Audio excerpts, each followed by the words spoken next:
Muito bem-vindo para mais um vídeo. Professora Nayá aqui com você para te contar um monte de coisa interessante da cadeia de produção de leite e produtos lácteos. Quer ouvir? Fica comigo que logo depois da vinheta eu te conto tudo. E ó, despenca em concurso esse assunto, hein? Então fica ligado.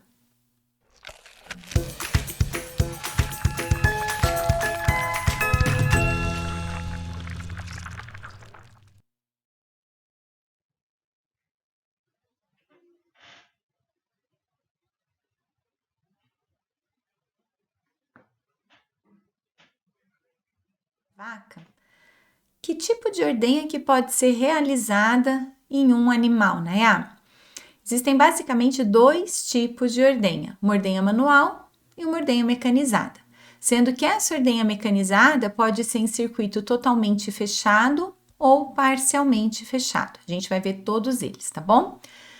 Como é o processo de ordenha mecânica? Na ordenha mecânica existe um aparelho que vai fazer um processo de sucção por vácuo do leite que está dentro da glândula mamária. E na ordenha manual? Na ordenha manual é o movimento das mãos do ordenhador imitando a mamada do bezerro que vai fazer literalmente com que essa ordenha aconteça. A gente vai começar falando um pouquinho da ordenha manual. Aqui nessa foto você pode perceber essa ordenha manual, é uma foto num ambiente não adequado, se a gente pensar em condições de ordenha em condições de higiene, com um funcionário, com um produtor, né? A gente não sabe bem ao certo quem está aqui na foto, que também não tem uma vestimenta adequada para esse processo de ordenha. Então, na verdade, quando a gente olha essa foto, a gente não entende que seja uma ordenha adequada em relação às condições de higiene. Mas isso ainda é realidade no Brasil em muitas propriedades rurais. Muitas propriedades rurais. Toda ordenha manual é feita nessas condições, Nayá? Não, não é. Eu já estive em propriedades em que a ordenha manual era tão bem feita, num ambiente tão limpo, tão corretamente higienizado, que esse leite obtido por essa ordenha manual tinha um padrão de qualidade equivalente ao leite tipo A. E o leite tipo A não pode ser um leite que foi obtido por uma ordenha manual. É regra para a obtenção de leite tipo A, ordenha totalmente mecanizada em circuito fechado. Por quê? Porque quando uma ordenha manual como esse, com balde ao pé, é muito mais provável que haja contaminação ambiental nesse leite do que aquele leite obtido numa ordenha totalmente em circuito fechado. Mas a gente vê que as exceções existem e, na verdade, as exceções deveriam ser as regras, que é uma ordenha manual em condições de higiene. Como que eu consigo isso? De preferência num local coberto, um local que tem muretas que protejam dos ventos, um local de piso pavimentado, porque aí mesmo que esteja chovendo, mesmo que esteja ventando, a chance de cair contaminação dentro desse balde cai demais. A contaminação ambiental para dentro desse leite é uma contaminação muito menor do que um leite que é ordenhado dessa forma. Porém, embora a legislação fale em condições de higiene, a gente sabe que não existe um procedimento de higiene operacional detalhado no próprio RISPOA de como é essa higiene. Se o RISPOA tivesse em anexo um procedimento padrão de higiene operacional para ordenha manual, talvez a situação seria um pouquinho diferente. É possível minimizar, Nayá, então, essa ordenha manual no sentido de contaminação do leite? É possível minimizar essa contaminação do leite? É. Como eu já falei, se for um local coberto de piso pavimentado, muretas laterais, eu já consigo uma boa melhora. Além disso, manter uma roupa limpa para quem vai ordenhar, então uma vestimenta adequada, as mãos limpas sempre do ordenhador. O correto é fazer a lavagem das mãos a cada vez que o ordenhador troca de vaca. Então, ele ordenha uma vaca, parou, lava as mãos, ordenha a próxima vaca, parou, lava as mãos, ordenha a terceira vaca. A gente sabe que não é realidade, mas eu preciso ensinar para vocês o que é o correto, tá certo? Então, existe sim como minimizar tudo isso. E uma outra característica é que a gente pode usar baldes que tenham menor chance de ter sujidades aderidas à sua parede, então um balde de melhor qualidade. Geralmente os baldes de inox são de melhor qualidade, baldes com abertura lateral também são de melhor qualidade, já vou mostrar tudo isso para você. Veja que esse aqui tem até um remendo, ó, com uma cordinha. Então não é um balde adequado ao processo de higiene. Quando a gente pensa em cabra, o local de higiene das cabras, para minimizar a contaminação e também para não ser tão desconfortável para quem faz ordenha, seria numa plataforma elevada. Então veja que a cabra está comendo, né? Ela fica com a cabeça presa e a ordenha feita que é uma panela de inox, nem é um balde, né? Uma panela de inox. E aí essa cabra aqui em cima de uma plataforma elevada para facilitar todo esse processo de ordenha. Em relação ao balde, esse aqui é um balde de abertura lateral. Veja que ele tem metade da sua abertura coberta. Então, esse balde fica embaixo da vaca, embaixo do animal que vai ser ordenhado, e os jatos entram em diagonal, os jatos entram nesse sentido assim, ó. A vaca tá aqui, a barriga da vaca tá aqui, né? O teto, eu sou péssima de desenho, tá, pessoal? Vou desenhar só dois assim, ó. O teto da vaca tá aqui, então quando o leite sai, ele é ordenhado, vem um jato lateral entrando aqui. Toda a sujidade que poderia cair da barriga dessa vaca, do abdômen dessa vaca, não vai, ou pelo menos parte dela não vai cair, porque existe essa abertura lateral. Fica só metade do balde aberto. Aqui é um balde de inox, aqui outro balde de inox. O ideal é que não haja essas reentrâncias aqui dentro desse balde, de preferência balde sem solda, né, interna. Só que são equipamentos mais caros quando a gente pensa nesse material. E tudo isso minimiza o processo de contaminação. São maneiras de minimizar, não é lei que a gente use esses materiais, tá certo? Aqui eu já mostro para vocês o mordenho, ó, aqui também é piso pavimentado, aqui tem um cercado, né, que tem uma mureta, então a gente já vê que as condições de ordenha melhoram um pouco. Nesse processo todo aqui, essa é uma ordenha mecanizada, então veja que tem os insufladores aderidos aqui aos tetos da vaca, cada teto com o seu insuflador, mas eu tenho um latão e esse leite vem para dentro desse latão. Consequentemente, quando eu for tirar o leite do latão, eu vou ter que abrir a tampa e despejar dentro do resfriador, vou coar e despejar dentro do resfriador. Então, quando eu despejo, o leite entra em contato com o ar atmosférico, que também tem contaminação, ainda mais numa propriedade rural, que tem muita matéria orgânica, que tem terra, que geralmente é mais aberto, que venta mais. Então, aumenta a chance desse leite se contaminar nesse transvase do leite. Mas é permitido, não é proibido para leite cru refrigerado. Leite cru refrigerado é um tipo de leite cru, não tinha comentado isso com vocês ainda, depois a gente vê mais detalhes sobre o assunto. Esse tipo, então, é permitido para leite cru refrigerado, não é permitido para leite cru tipo A. Acontece que esse sistema em que existe um equipamento mecanizado, mas é um equipamento balde ao pé, mecanizado de balde ao pé, que a gente fala, esse sistema é um sistema em circuito semiaberto ou semifechado. Por quê? Porque depois que eu tirar o leite daqui, ou no momento para eu tirar o leite daqui, eu vou ter que abrir, vou ter que despejar, o leite vai entrar em contato com o ambiente. Então, é um sistema de ordenha mecanizado, mas não é em circuito totalmente fechado. Então, é um sistema em circuito parcialmente aberto. Nessa outra foto, a gente já pode perceber equipamentos de ordenha totalmente mecanizados. Aqui não é circuito semiaberto, aqui é circuito totalmente fechado. As vacas estão num sistema de ordenha que a gente chama de espinha de peixe, né? Porque elas ficam nessa posição diagonal. Deixa eu pegar uma amarelinha aqui para ficar mais fácil, ó. Elas ficam uma paralela à outra, mas no sentido em diagonal. Aqui tem o fosso para o funcionário entrar, fazer a higiene dos tetos, é mais confortável para ele. Daqui a pouco também tem mais fotos para você ver.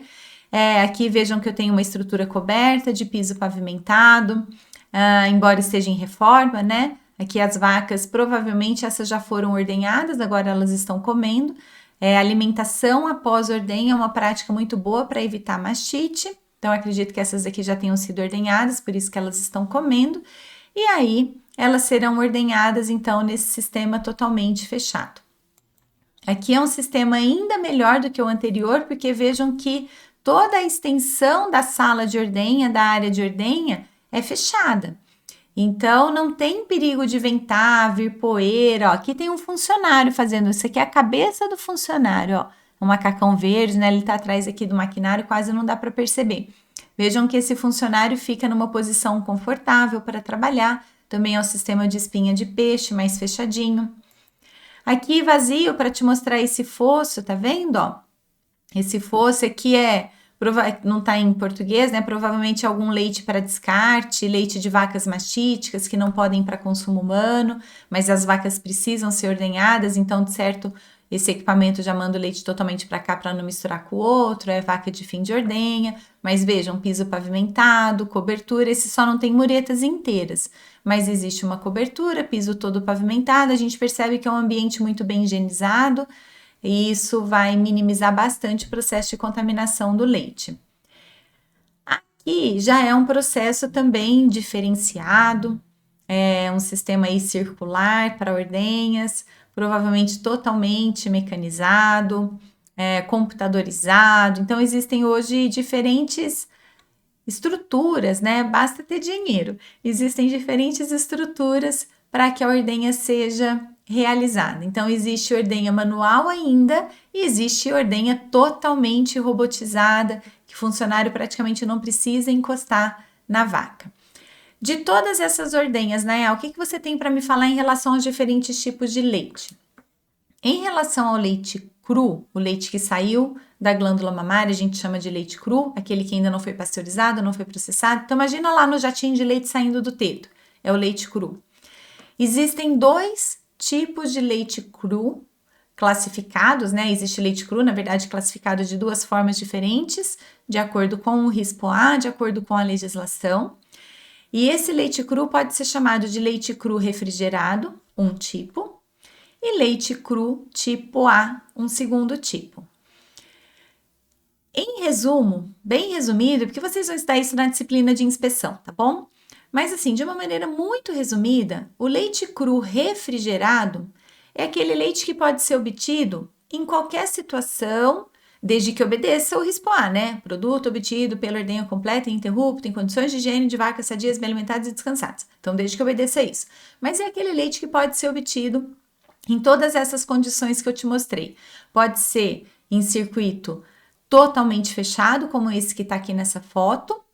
Pode ser balde ao pé, como naquela primeira foto que eu mostrei para vocês, e pode ser dessas outras formas intermediárias. Desde que o leite cru obedeça aos parâmetros físico-químicos e microbiológicos que estão previstos em legislação, a forma de obtenção fica a gosto do freguês. O produtor rural escolhe aquilo que ele pode ter. Isso está diretamente relacionado às condições financeiras, tamanho de propriedade.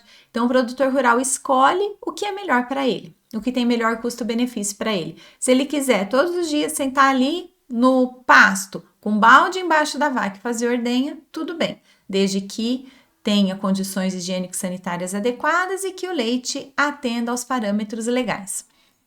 Por outro lado, existe um tipo de leite cru que é chamado de classificado, né, como leite cru tipo A. Esse leite cru tipo A ele é produzido dentro de um estabelecimento que se chama granja leiteira. A granja leiteira é uma propriedade rural que tem as vacas e o estabelecimento que processa esse leite, o laticínio. Então, uma granja leiteira ela tem tanto os animais quanto o laticínio. O leite não sai dessa granja leiteira antes de estar envasado e pronto para ir para o supermercado. Não existe transporte de leite cru em caminhão quando é uma granja leiteira.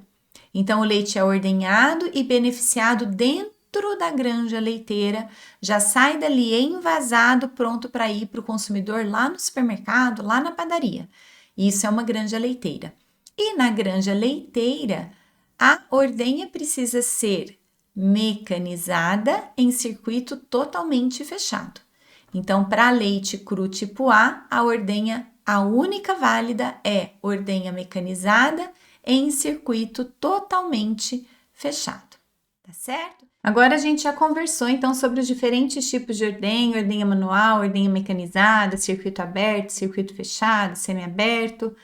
Então, nós vamos falar sobre os principais cuidados para que essa ordenha seja feita em condições de higiene. Então, alguns cuidados que são essenciais para que não haja contaminação no leite, além do que é a contaminação natural, a contaminação que vem do canal do teto, a contaminação esperada.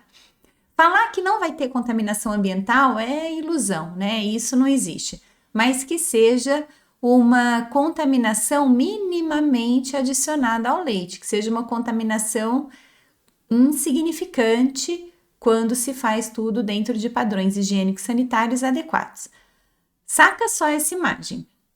Imagina se esse animal é um búfalo, uma búfala que vai sair daqui e seguir para a ordenha. Com certeza, o corpo desse animal, o corpo dessa fêmea vai estar cheio de lama, cheio de sujidades, e essa sujidade invariavelmente vai cair no leite se não for feito um processo adequado, né, do ponto de vista higiênico sanitário. Bom, então, esse animal que entra na sala de ordenha, o que vai ser feito com ele? Ele vai ser lavado inteiro? Não, hoje não se recomenda mais a lavagem de um animal como um todo, porque, diferentemente de cães que vão para um pet shop, quando a gente recebe uma vaca para ordenha, se a gente lavar essa vaca como um todo, o corpo dela como um todo, ela vai ficar pingando, ela vai ficar escorrendo, a água vai ficar escorrendo e carregando essa sujidade que tem na superfície do couro, do pelo dessa fêmea. Então, hoje não se recomenda mais lavar a superfície inteira do animal, nem lavar o úbere como um todo. O úbere é o conjunto, no caso de vacas, é o conjunto das 4 glândulas e dos 4 tetos. Esse conjunto nós chamamos de úbere. O úbere é dividido em 4 quartos, os quartos anteriores, direito e esquerdo, e os quartos posteriores, direito e esquerdo. Anatomicamente até deveria chamar quarto ou quartos craniais, direito e esquerdo, e quartos caudais, direito e esquerdo, né? Se a gente pensar tudo que a gente aprende na anatomia, mas não é assim que se fala no meio da ordenha, ali no meio da produção de leite, na cadeia de produção de leite, a gente fala anteriores direito e esquerdo e posteriores direito e esquerdo, tá bom? Então, hoje só se lava teto, não se lava nem o úbere inteiro, muito menos toda a superfície do corpo do animal. Uma outra prática que não pode estar associada ao momento da ordenha é deixar o filhote, deixar o bezerro do lado da fêmea, do lado da mãe. Claro que deixar o filhote aqui é ótimo para a ordenha em si, no sentido de produtividade, de esgotamento de quarta. É ótimo, isso não tem nem que discutir. A presença do filhote gera estímulos neurosensoriais que farão com que a neurohipófise libere a ocitocina. E aí vai ter uma contração das células mioepiteliais e essa ocitocina vai melhorar muito o processo de ejeção máxima de leite. Quanto mais ocitocina libera, quanto mais ocitocina na corrente sanguínea, mais será a contração de células mioepiteliais e melhor será a ordenha. Só que essa prática não é adequada, principalmente deixar o filhote mamar imediatamente antes da ordenha, por vários motivos que a gente já vai discutir, mas essa é uma prática que não deve acontecer. Nayá, então como que deve acontecer esse processo de ordenha? Eu devo fazer um pré-dipping, um pós-dipping? Sim, deve fazer um pré-dipping, um pós-dipping. O que é o pré-dipping, Nayá? Assim que as vacas entram para ser ordenhadas, a higiene do teto previamente à ordenha é uma prática que deve ser instituída. Dipping é mergulho em inglês, né? Então, pré-dipping seria um pré-mergulho, que no dia a dia significa mergulhar o teto da vaca antes da ordenha, por isso pré-mergulho, né? Na verdade, mergulhou o teto da vaca antes de iniciar a ordenha, mergulhou numa solução sanitizante, numa solução antisséptica. O que essa solução antisséptica vai fazer? Vai fazer a higiene do teto, vai diminuir a carga microbiana na superfície do teto para evitar a contaminação do leite. Aqui poderia ser um pós-dipping. Na verdade, essa imagem é de pós-dipping, que eu queria mostrar o copinho, tá? Por que eu sei que essa imagem é de pós-dipping? Porque geralmente é no pós-dipping que a gente usa a solução iodada, né? Solução de iodo glicerinada.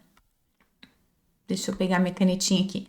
Tá vendo? Aqui é uma solução de iodo, né? Amarelado. Com certeza tem glicerina para evitar fissuras no teto, rachaduras no teto. Aqui a gente tá vendo o modelo de ordenha balde ao pé. Então, provavelmente aqui, como é só uma foto, provavelmente é um processo de pós-dipping, mas o princípio é o mesmo. Esse copinho é um copinho muito utilizado. Opa, bati o pé na câmera. É um copinho muito utilizado para quem faz processo de ordenha, porque a gente dá uma apertadinha no copo aqui embaixo, ó, nesse reservatório aqui embaixo, esse iodo glicerinado vem para esse copinho, então a gente literalmente chucha, né, o teto nesse copinho e a solução antisséptica acaba envolvendo toda a superfície desse teto. Ou seja, é uma forma que garante uma boa eficácia em toda a superfície do teto, uma eficácia por igual. Quais são as desvantagens de usar um copinho desse? É o mesmo copinho para vários animais. Mesmo que eu tivesse um aplicador desse para cada vaca, eu ainda uso o mesmo aplicador em tetos diferentes.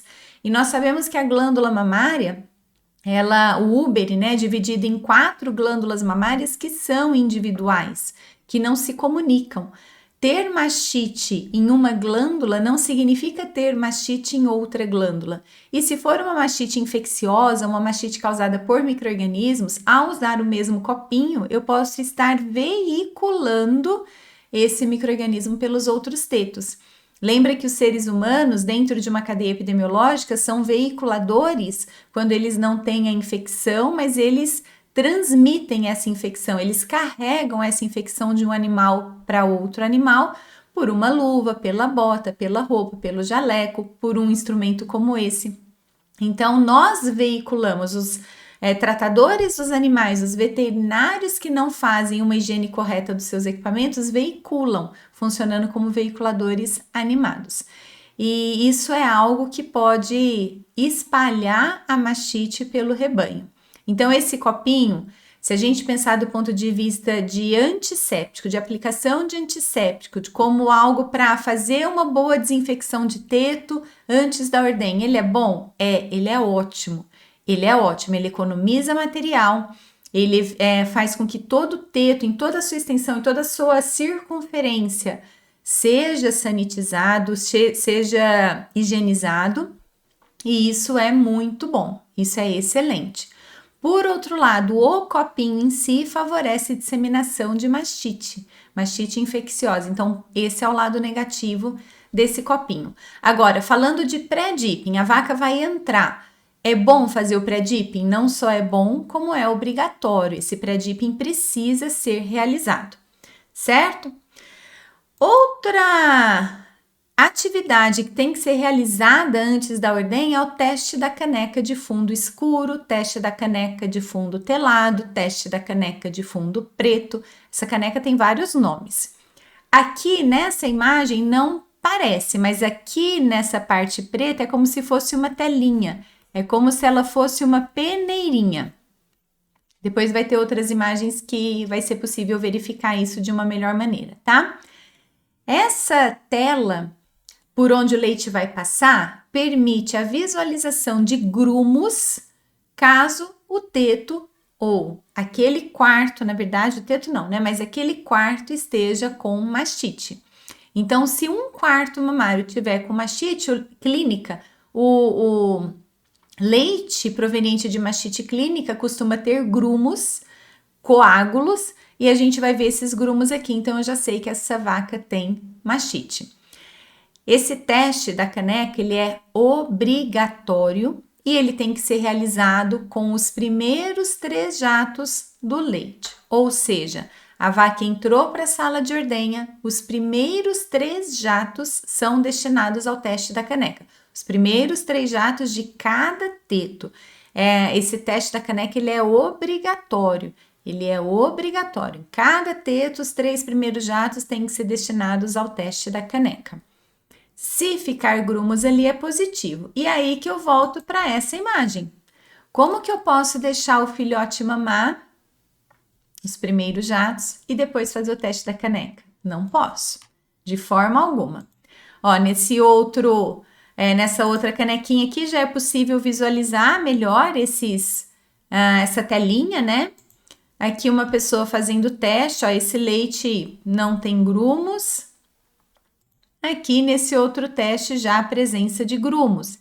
Então aqui, vejam que tem vários modelos diferentes, tá? Aqui o animal está positivo. Nessa outra imagem aqui também, ó, grumos, aqui praticamente só catarro. Bom, já viu o teste da caneca. É obrigatório os 3 primeiros jatos, isso não tem que discutir, faz parte da legislação. Agora, Nayá, me fala uma coisa. Essa canequinha vai enchendo, né?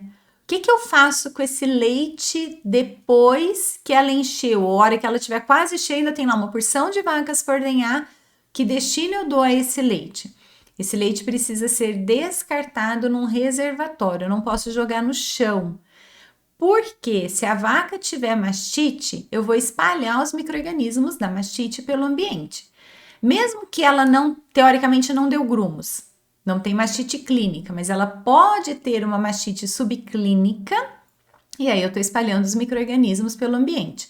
Consequentemente, quando o copinho começar a ficar cheio, a canequinha começar a ficar cheia, a gente deve ter um balde específico para isso, um reservatório específico para isso. O leite deve ser jogado lá dentro. Aí depois eu até posso ferver esse leite e oferecer para um bezerro, principalmente se não tiver mastite clínica ali, né? Posso ferver o leite e oferecer para o bezerro, tá certo? Mas deixar o bezerro mamar, não. No momento da ordenha, não. Jogar esse leite no chão, também não. Eu já cansei de ver pessoal fazendo teste, vou até pegar aqui, ó, entre aspas, da caneca, com jatos sendo jogados diretamente no chão. Porque muitas vezes nessa sala de ordenha o piso é escuro, às vezes é aquele piso emborrachado, né, escuro, às vezes é pintado com grafite. Então, de forma geral, o piso onde as vacas entram para serem ordenhadas é um piso escuro.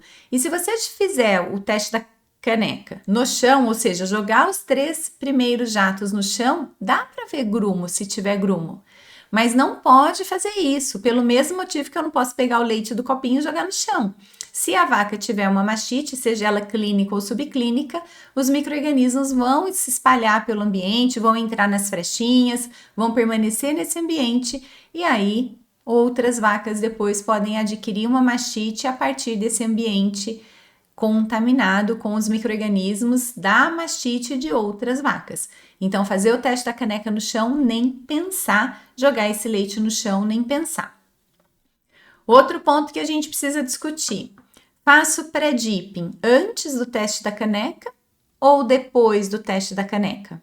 Tem regra, Nayá? Não, não tem regra. Posso fazer antes, posso fazer depois. Qual que é a vantagem de fazer o pré-dipping antes do teste da caneca? Quando a gente pensa na ocitocina sendo liberada pela neurohipófise, assim que o estímulo começa, a ocitocina começa a ser liberada. Se eu parar o estímulo, para a liberação de ocitocina e aí a produção de leite, ou na verdade produção não, a ejeção. A ejeção de leite entra naquele período refratário, aquele período de latência, porque não está tendo liberação de ocitocina. Então, se a neurohipófise começar a liberar a ocitocina, o estímulo parar e depois continuar, não necessariamente vai ter mais liberação de ocitocina, fica um tempo sem liberar. E aí pode ter leite retido na glândula mamária. Consequentemente, se o leite ficou retido, a ordenha não foi completa e você já sabe o que acontece quando a ordenha não é completa. Ou seja, do ponto de vista de produtividade, de litros de leite produzidos numa ordenha, o melhor é fazer primeiro pré-dipping, na sequência o teste da caneca e o mais rápido possível começar o processo de ordenha. Isso é o melhor. Do ponto de vista higiênico-sanitário, não é a melhor forma. Por quê? Porque do ponto de vista higiênico-sanitário, eu faço pré-dipping, consequentemente estou reduzindo carga microbiana de superfície de teto. Vai ser melhor para o leite. Porém, quando o ordenhador faz o teste da caneca, a mão dele geralmente não é higienizada como deveria ser, porque deveria ser lavada de vaca para vaca. Ordenhou uma vaca, lava a mão, chama a segunda vaca. Ordenhou, lava a mão, chama a terceira vaca. Ordenhou, lava a mão, chama a quarta vaca. A gente sabe que não é a realidade, certo? Mas deveria ser. Então, se a gente pensar que não é a realidade, quando eu faço pré-dipping, eu limpo o teto. Aí o ordenhador vem com a mão não tão limpa assim e faz o teste da caneca. Ele levou a contaminação de novo para a superfície do teto. E aí eu vou ordenhar, essa contaminação vai estar lá. Então, não tem uma regra legal por legislação se o pré-dipping é antes ou depois do teste da caneca. Né? Tudo vai depender do que para o produtor, para quem está produzindo leite, é o melhor custo-benefício. Se ele acha melhor, né, fazer o teste da caneca antes e depois o pré-dipping, ele vai ter uma melhor produtividade, mas aí ele precisa ter a consciência, ou principalmente, né, ele precisa passar para o ordenhador a consciência de manter as mãos sempre limpas, tá certo? Caso contrário, até pode diminuir um pouquinho a produtividade, mas provavelmente vai ter um leite de melhor qualidade, fazendo primeiro o teste da caneca e depois o pré-dipping para então começar a ordenha, certo? Esses são os cuidados então ali durante a ordenha. Mas também existe um segundo teste chamado teste CMT, ou California Mastitis Test. Deixa eu escrever ele aqui, ó. CMT ou California Mastitis Test. California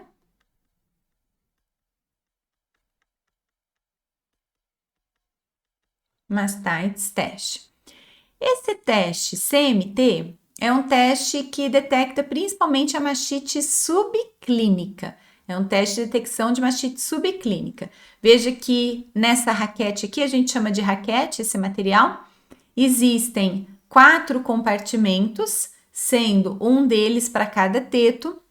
Então, o funcionário faz a ordenha, mistura o reagente do CMT, que é um reagente que basicamente tem um indicador de cor que varia conforme o pH do leite e tem detergente que rompe os leucócitos, as células somáticas, né, do leite, que estão no leite, expondo o DNA dessas células somáticas e esse DNA todo se junta, dando aquele aspecto de catarro de pus. Consequentemente, o leite que faz reação com o reagente de CMT ficando arroxeado e viscoso, catarrento, melequento, é um leite positivo para mastite subclínica. Quando se faz o teste da mastite subclínica, geralmente se faz após o teste da caneca. Teste de CMT não é um teste obrigatório, é um teste facultativo, o produtor faz se quiser, quantas vezes quiser.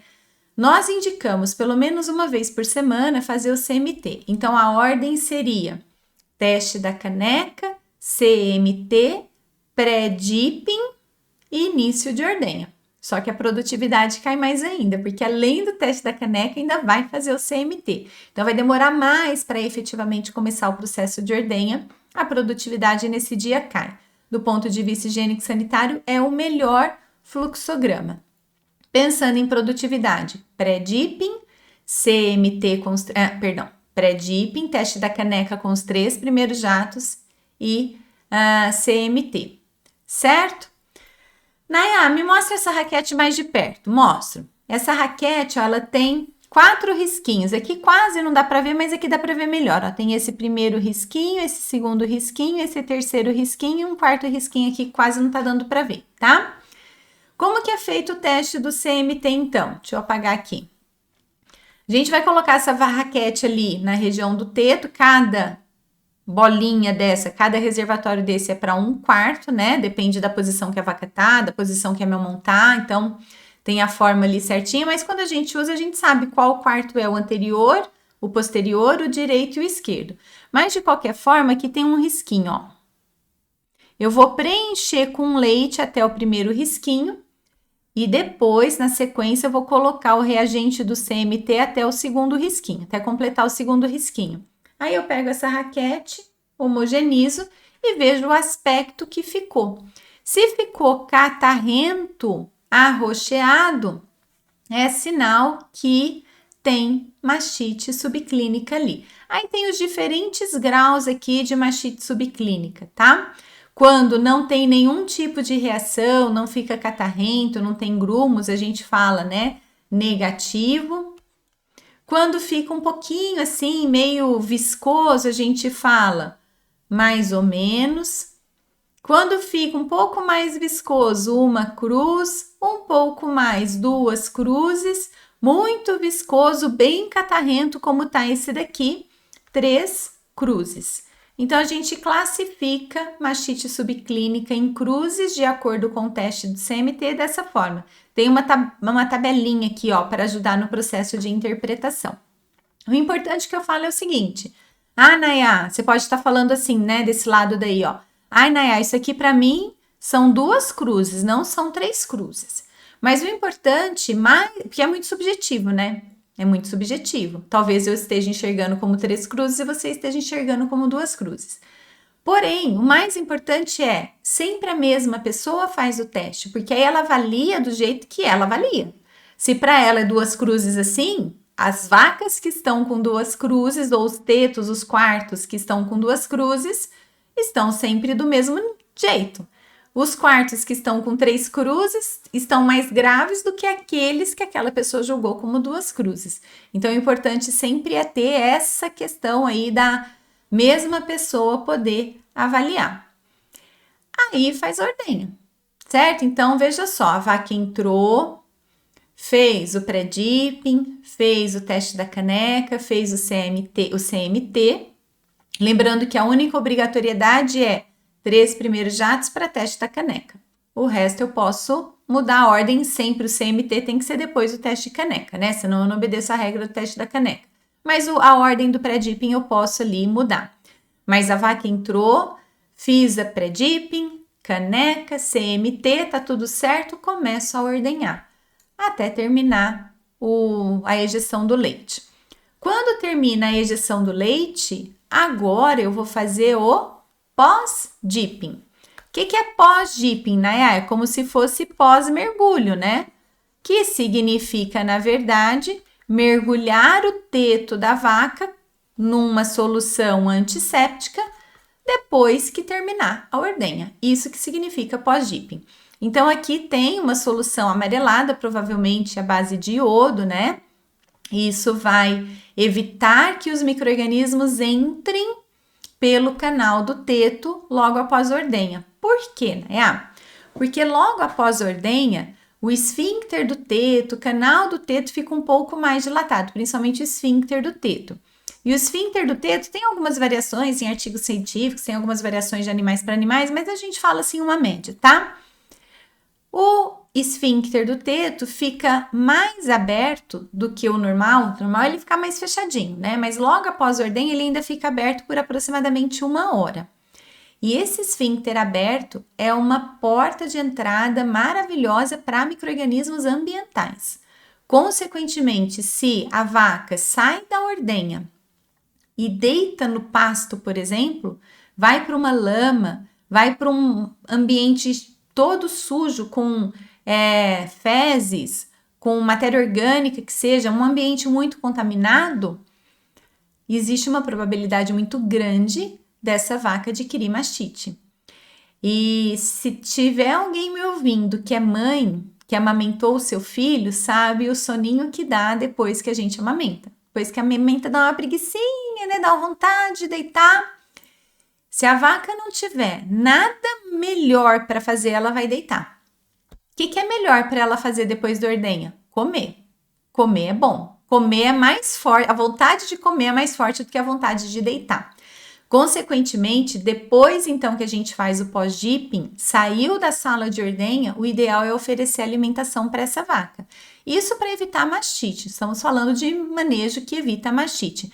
Mas o pós-dipping com um antisséptico também ajuda muito a evitar a entrada de contaminação pelo canal do teto. Detalhe: na próxima ordenha, esse resíduo iodo geralmente é o mais comum, é um antisséptico. Ele não pode parar dentro do leite, certo? Então, se tiver resíduo no teto, Na próxima ordenha, esse resíduo tem que ser retirado e não pode parar dentro do latão de leite, dentro do reservatório de leite cru. Esse é um outro modelinho, né, de substância usada como pós-dipping. Essa substância aqui hoje é bem encontrada no comércio, tem de várias cores, tem laranja, tem verde, tem amarelo, tem vermelho, tem rosa, em várias cores diferentes. Forma como se fosse uma película, um filme que protege o canal do teto também, né? Porque ele reveste todo o teto, literalmente fechando. É como se fosse um preservativo, uma camisa de Vênus, uma camisinha, como se fosse um preservativo, mas ele é mais líquido, então você coloca também com um copinho e ele vai funcionar muito bem. Nesse caso, da mesma forma que a gente falou do copinho lá no pré-dipping, cabe aqui também. O problema é o mesmo copinho passando de teto em teto, podendo levar a contaminação de um teto para o outro. Esse é um problema grande. Qual é a alternativa ao uso do copinho? A alternativa é usar aqueles borrifadores, sabe aquele? Aqueles borrifadores, tipo aqueles que a gente usa para espirrar produto de limpeza, para limpar uma cozinha, um banheiro, ou para passar roupa. Aquele sprayzinho que é um borrifador. Vantagem do borrifador: economiza material pra caramba. Economiza muito, muito mais do que o copinho. Porém, é difícil a gente conseguir cobrir toda a superfície externa do teto. Eu teria que ficar virando em volta do teto. Outra coisa, para quem passa roupa usando um borrifador para molhar roupa, dependendo do tamanho da pilha, ninguém aguenta de dor aqui depois, ó. A gente vai fazendo esse movimento aqui, vai doendo pra caramba. É cansativo para quem faz, certo? Dependendo do tamanho do rebanho, é algo bem cansativo. Do ponto de vista higiênico e sanitário, não tem nada melhor. Do ponto de vista de praticidade, não é tão prático assim. E aí, saindo dali, então, as vacas preferencialmente devem ser alimentadas, porque no momento em que elas estão comendo, elas estão em pé, diminui o contato, a chance de contato do teto com um solo muito contaminado. Enquanto isso, o esfíncter vai fechando, dá tempo de dar essa 1 hora, o esfíncter fecha, beleza. Essa vaca já pode deitar lá no pasto, que vai ter uma chance muito pequena de entrada de micro-organismos, comparado ao momento dela sair da ordenha e direto deitar. Certo? Então, esses são cuidados aí importantíssimos para que haja uma ordenha bem feita, dentro de padrões higiênicos sanitários adequados, como consta na legislação, né? A ordenha tem que ser completa e ininterrupta, em condições de higiene, de vacas sadias, bem alimentadas e descansadas.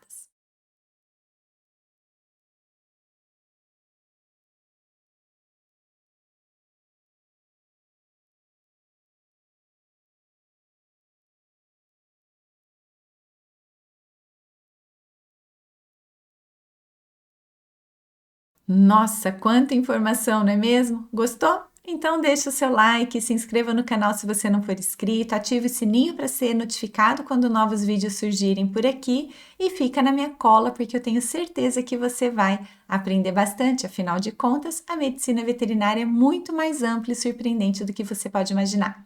Obrigada pela sua presença e até o próximo vídeo. Bye, bye!